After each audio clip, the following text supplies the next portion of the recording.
Hello बच्चों.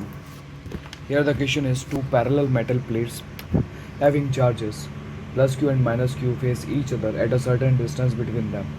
If the plates are now dipped in kerosene oil tank, the electric field between the plates will. So here's the solution. So बच्चों यहाँ पर हमको एक parallel metal plates दी हुई है. So this is the parallel metal plates. इस पर एक पर चार्ज है प्लस कैपिटल क्यू, एक पर माइनस क्यू, और इन दोनों के बीच में कुछ एक सर्टेन डिस्टेंस है and let the distance is small D. अगर इस पूरे कैपेसिटर को या इन दोनों पैरेलल मेटल प्लेट्स को अगर हम कैरोसिल ऑयल टैंक में डिप करते हैं तो इलेक्ट्रिक फील्ड जो इन दोनों प्लेट्स के बीच में होगा उस पर क्या इफेक्ट आएगा. सो फर्स्ट ऑफ ऑल अगर हम इनके चार्जेस की बात करें, सो क्योंकि ये पूरा सिस्टम किसी भी बैटरी के साथ कनेक्टेड नहीं है, सो दैट्स वाई यहाँ पर चार्ज कैसा रहेगा, कंजर्व रहेगा. सो here the key concept of this question is that the charge remains constant. और अगर चार्ज कांस्टेंट रहेगा, सो अगर हम इसके कैपेसिटेंस की बात करें, so here the capacitance of the parallel plate capacitor is epsilon A divided by D, where epsilon is the permittivity of the medium. अगर ये वैक्यूम में रखा होगा तो यहाँ पर आ जाएगा epsilon not for the vacuum, और अगर किसी अदर मीडियम में होगा तो परमिटिविटी ऑफ द मीडियम.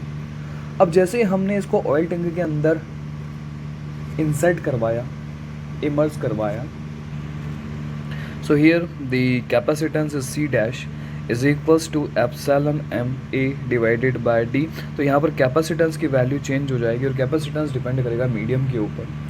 सो यहाँ पर ऑयल टैंक की परमिटिविटी वैक्यूम से थोड़ी ज़्यादा होगी, so that's why here C increases.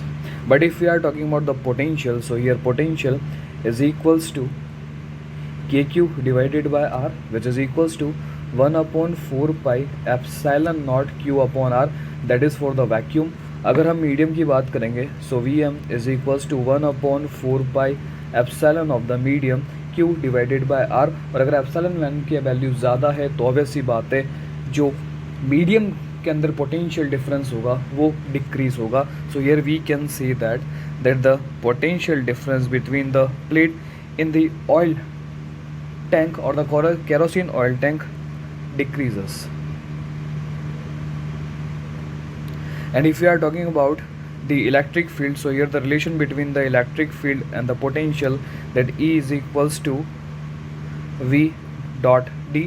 if we are talking about only the magnitude, तो अगर पोटेंशियल की वैल्यू डिक्रीज हो रही है तो ऑब्वियस सी बात है इलेक्ट्रिक फील्ड भी क्या होगा, डिक्रीज होगा. So here the electric field is decreases. And that is the answer of this question. Now let's check which option is correct. So dear students, here the option number 3 is the correct answer. I hope you understood it well. Thank you so much.